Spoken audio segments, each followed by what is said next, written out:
Veg রেসিপির মধ্যে সবথেকে সেরা রেসিপি যদি বাঙালির কিছু হয় সেটা হচ্ছে আলু পোস্ত, যেটা অনেক কম সময়ে কম উপকরণে খুব সহজেই বানিয়ে নেওয়া যায়।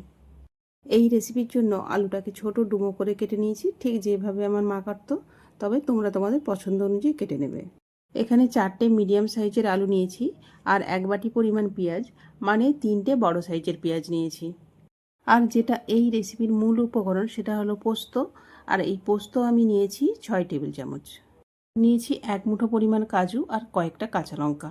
তোমরা সবাই জানো আলু পোস্তর রেসিপিতে খুব বেশি উপকরণের প্রয়োজন হয় না, আলু পোস্ত পেঁয়াজ হলেই রেসিপিটা কমপ্লিট হয়ে যায়। তবে আজকে তোমাদের কাছে যে আলু পোস্ত রেসিপিটা শেয়ার করছি, 1 মুঠো পরিমাণ কাজু এক্সট্রা অ্যাড করছি, যেটা এর স্বাদকে আরও অসাধারণ করে তুলবে।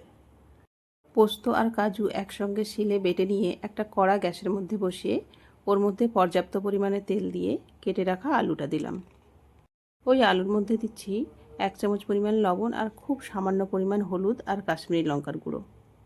তোমরা সকলেই জানো আলু পোস্ততে হলুদ ব্যবহার করা হয় না, আমি জাস্ট কালারের জন্য খুবই সামান্য ব্যবহার করেছি, দেখে নিশ্চয়ই বুঝতে পেরেছো।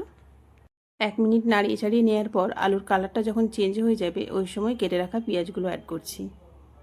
পেঁয়াজটা দেওয়ার পর মিডিয়াম হিটে 3 থেকে 4 মিনিট এইভাবে নাড়িয়ে চাড়িয়ে নেব। এতে পেঁয়াজ আর আলু দুটোই ভাজা হয়ে যাবে আর অনেকটাই সেদ্ধ হয়ে যাবে।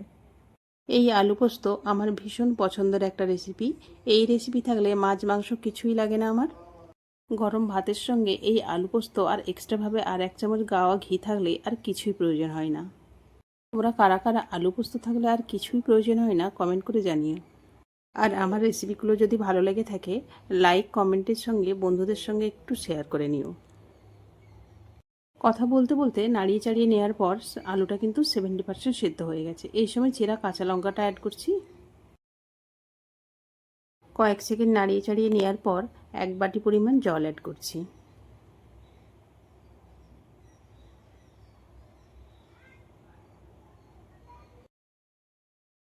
আর এই সময় গ্যাসের ফ্লেমটা হাই হিটেই রেখেছি।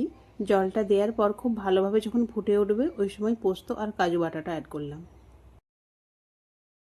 বাড়িতে যেদিন আলু পোস্ত করবে এই পদ্ধতিতে একবার রান্না করে দেখবে, আশা করছি তোমাদেরও ভালো লাগবে। পোস্তর বাটিটা ধুয়ে 1/2 বাটি পরিমাণ জল অ্যাড করলাম। 2 থেকে 3 মিনিট আলু আর পোস্তটাকে নাড়িয়ে চাড়িয়ে ভালোভাবে কষিয়ে নেওয়ার পর আরও 1/2 বাটি পরিমাণ জল অ্যাড করে মিডিয়াম টু লো হিটে কভার করে সেদ্ধ হওয়া পর্যন্ত অপেক্ষা করব।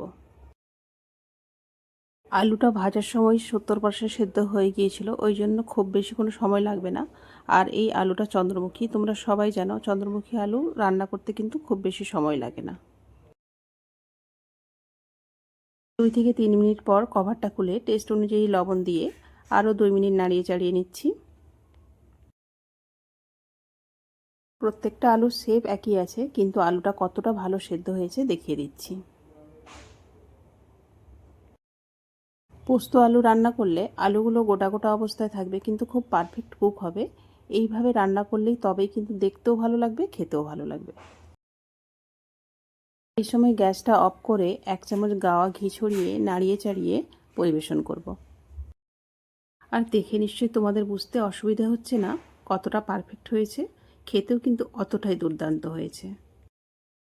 পুরো রেসিপিটা তোমাদের কেমন লাগলো অবশ্যই কমেন্ট করে জানিও। আর বাড়িতে এই পদ্ধতিতে একবার বানিয়ে খাওয়ার অনুরোধ রইল।